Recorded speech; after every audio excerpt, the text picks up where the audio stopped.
Walk to Moons, Chapter 16, The Singing Tree. Gram was released from the hospital the next morning, mainly because she was so ornery. Gramps wanted her to stay another day, but Gram climbed out of bed and said, "Where's my underwear?" "I guess this cantankerous woman is getting out of here," Gramps said. I think fear had made us all a little cantankerous. I had spent the night in the waiting room. Gramps offered to get me a hotel room, but I was afraid that if I left the hospital, I would never see Gram again. The boy we had met at the river curled up in an armchair, but I don't think he slept either. Once he used the telephone. I heard him say, "Yeah, I'll be home in the morning. I'm with some friends." The boy woke me up at 6 o'clock and said Gram was much better. He handed me a piece of paper. "It's my address, in case you ever want to write or anything. But I'll understand if you didn't." I opened the paper. "What's your name?" He smiled. "Oh, yeah, right." He took the paper and added his name, Tom Fleet. "See ya," he said. As we were checking out of the hospital, I asked if we should call my father. Gramps said, "Well, now, chickaditty, Biddy, I thought about that, but it's only going to make him worry. Do you think we could wait to call him when we get to Idaho?" Gramps was right, but I was disappointed. I was ready to call my father. I wanted very much to hear his voice, but I was also afraid that I might ask him to come to get me. Outside the hospital, I heard the warbling of a bird. It was such a familiar warble that I stopped and listened for its source. Bordering the parking lot was a rim of poplars. The sound was coming from somewhere in the top of one of those trees, and I thought instantly of the singing tree in By Banks. Next to my favorite sugar maple tree, beside the barn, is a tall aspen. When I was younger, I heard the most beautiful bird song coming from the top of that tree. It was not a call. It was a true bird song, with trills and warbles. I stood beneath that tree for the longest time, hoping to catch sight of the bird who was singing such a song. I saw no bird, only leaves waving in the breeze. The longer I stared up the leaves, the more it seemed that it was the tree itself that was singing. Every time I passed the tree, I listened. Sometimes it sang, sometimes it did not. But from then on, I always called it the singing tree. The morning after my father learned that my mother was not coming back, he left for Lewiston, Idaho. Gram and Gramps came to stay with me. I had pleaded to go along, but Father said he didn't think I should have to go through that. That day I climbed up in the maple and watched the singing tree, waiting for it to sing. I stayed there all day and on into the early evening. It did not sing. At dusk, Gramps placed 3 sleeping bags at the foot of the tree, and Gram, and I slept there all night. The tree did not sing. In the hospital parking lot, Gran heard the song too. "Oh, Salamanca," she said, "a singing tree." She pulled at Gramps' sleeve. "Oh, it's a good sign, don't you think?" As we swept up across South Dakota toward the Badlands, the whispers no longer said, "Hurry, hurry, rush, rush." They now said, "Slow down, slow down." I could not figure this out. It seemed sort of a warning, but I did not have too much time to think about it as I was busy telling about Phoebe. Chapter 17. The Course of a Lifetime.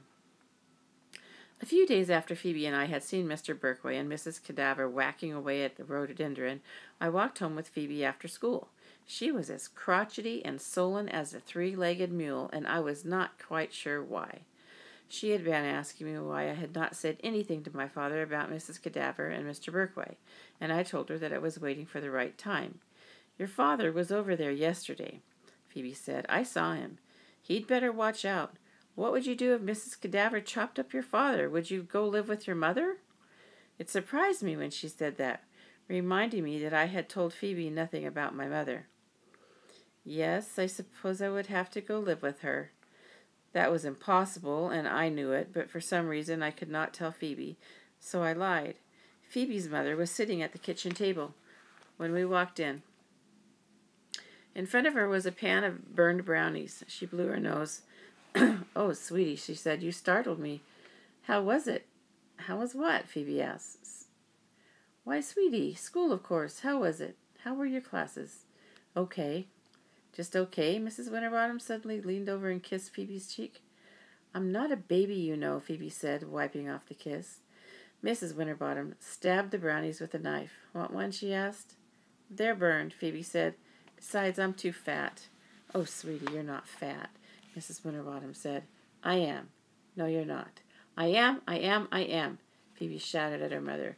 You don't have to bake things for me. I'm too fat, and you don't have to wait here for me to come home. I'm 13 now. Phoebe marched upstairs. Mrs. Winterbottom offered me a brownie, so I sat down at the table.